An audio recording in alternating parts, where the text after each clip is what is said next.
ఆశ గారు, ఆశ డీసీ గారు, ఆశ నేను మాట్లాడే మాట మూడవ మాట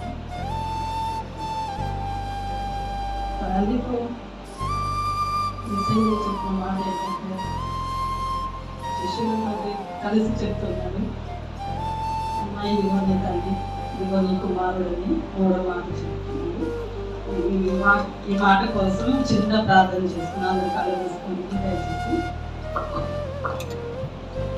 ప్రేమమైన కృపగలమైన జీవగలమైన మీ నామస్తుతులు స్తోత్రాలు చెల్లించుకుంటాం తండ్రి. నాయన ఎంతో మంది నాయన కోట్ల మంది నాయన ఈ యొక్క శుక్రవారం జరుపుకుంటున్నారు తండ్రి. నాయన ప్రతి ఒక్క బిడ్డ నాయన ఎంతో ఆసక్తిగాను ఎంతో నాయన భయంతో భక్తితోను నాయన ఈ యొక్క 40 రోజులు కూడా నాయన ఎంతో నాయన భక్తితో మిమ్మల్ని ఆరాధిస్తున్నారు తండ్రి. నాయన చివరి రోజు నాయన మిమ్మల్ని సిలువ వేసిన రోజు తండ్రి. నాయన శుక్రవారం నాయన ఈ యొక్క నాయన ఆరాధనలో మేమందరం నాయన పాల్గొంటుండగా నాయన మీరు మాకు తోడుండి సహాయం చేయండి తండ్రి. నాయన ఇదిగో తండ్రి నాయన బిడ్డలైన నన్ను నాయన దీవించండి తండ్రి. నేను మాట్లాడుతుండగా నాయన నాకు ధైర్యాన్ని సహాయాన్ని మీరు సమకూర్చగలను. మా ప్రవేశ నామమున అడిగి పెట్టుకుని ప్రార్థిస్తున్నాం మా తండ్రి. ఆమేన్.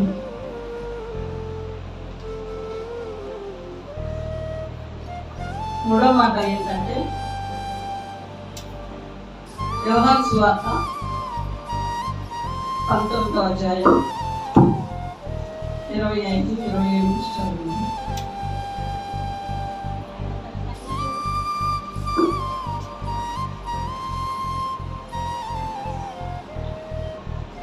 చదువు.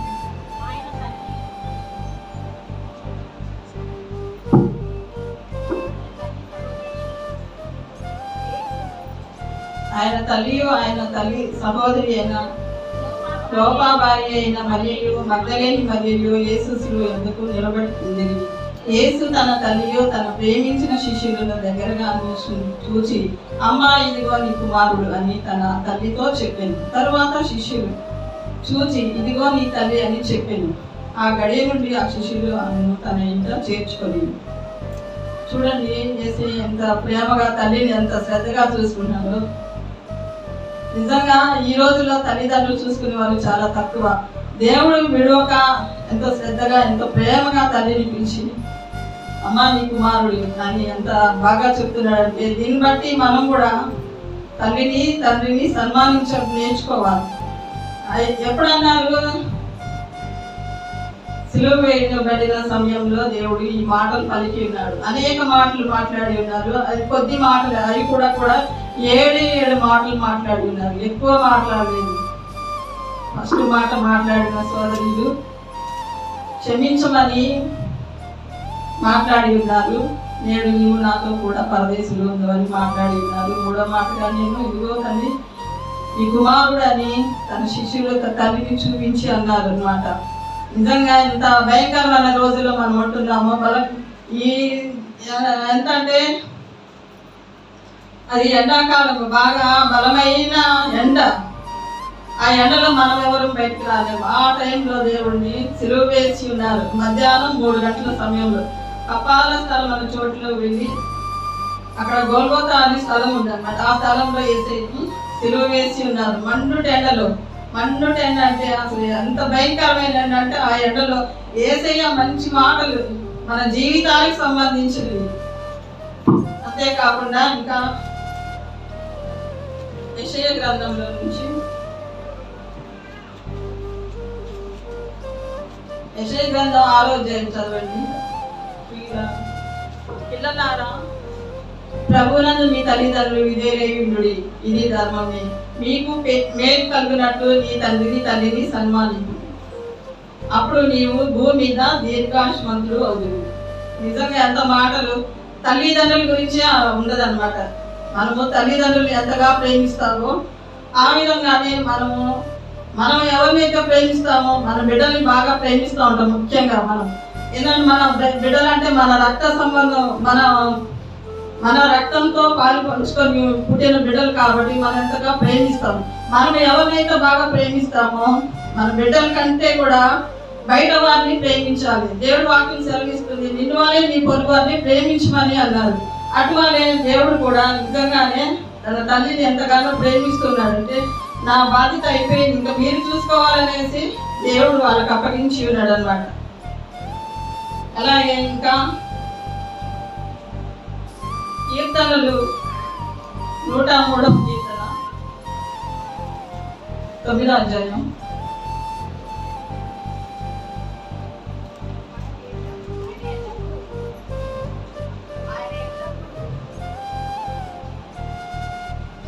ఆయన ఎల్లప్పుడూ వేజమాడువాడు కాదు, ఆయన నిత్యము కోపించువాడు కాదు. మన పాపం బట్టి మనకు ప్రతీకారం చేయదు, మన దోషం బట్టి మనకు ప్రతిఫలం ఇయ్యలేదు. భూమి కంటే ఆకాశం కంటే ఎంత ఉన్నతంగా ఉండదు ఆయన ఎందు భయభక్తులు గలవారి అన్న ఆయన కృప అంత అధికంగా ఉన్నది. దేవునామకి స్తోత్రం కలుగును గాక. నిజంగా ఎంత మంచి అమూల్యమైన మాటలు మనం నిజంగా చదువుకుంటుంటే వాక్యం ద్వారా అనేక మాటలు మనకు బయలుపరుస్తూ ఉన్నాయి అన్నమాట. ఈ విధంగానే మనము వాక్యం ద్వారా చదువుకొని మనం ఒకరినొకరు సరి చేసుకొని మనం ప్రేమ కలిగి జీవించాలి. తల్లిదండ్రుల ప్రేమ వేరుంటుంది, బిడ్డల ప్రేమ వేరుంటుంది, అనేక ప్రేమలు కలిగి ఉంటుంది. కానీ దేవుడి ప్రేమ ఎంతో అమూల్యమైనది అన్నమాట. దీన్ని బట్టి మనము యేసయ్య శిలువలో పలికిన 7 మాటల్లో కూడా ఇది ఒక అమూల్యమైన మాటగా మనం సరి చేసుకోవాలన్నమాట. మన లోపాలను మన ఏ విధంగా ఉన్నామో దాన్ని బట్టి మనము ఈ విధంగా సరి చేసుకుంటూ ఉండాలన్నమాట. అలాగే ఇంకా నేను చెప్పాలనుకుంటున్నాను కానీ నాకు అంత ఎక్స్పీరియన్స్ లేదు. కానీ నేను చెప్తూనే ఉన్నాను. మన దేవుడు అమూల్యమైన దేవుడు. యోహాను సువార్త కీర్తనలు 22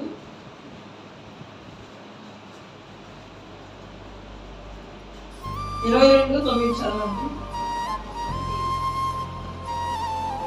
గర్భం నుండి నన్ను తీసి వాడవు నీవే కదా, నేను నా తల్లి యొక్క స్తన్యపానం చేయించుండగా నీవే కదా నాకు నమ్మిక పుట్టించింది. నిజంగా ఎంత మాట!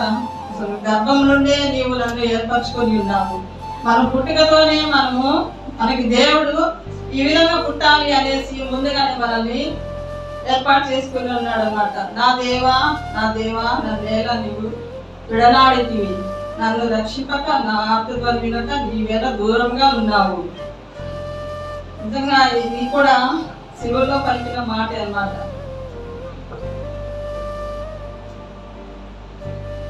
22:10 కూడా చదవండి.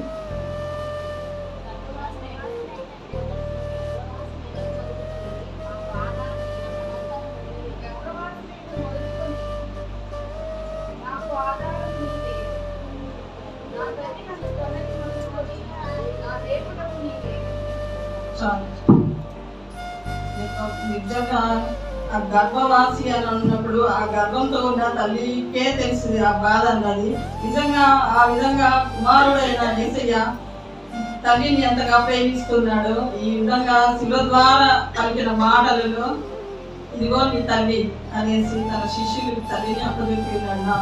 నా సమయం అయిపోయింది కాబట్టి మీరే నా తల్లిని చూసుకోమని చెప్పారు.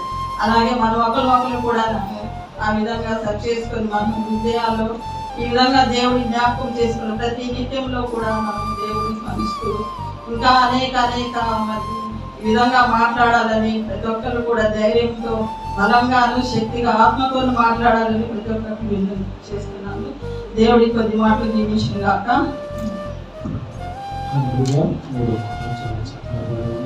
అలాగే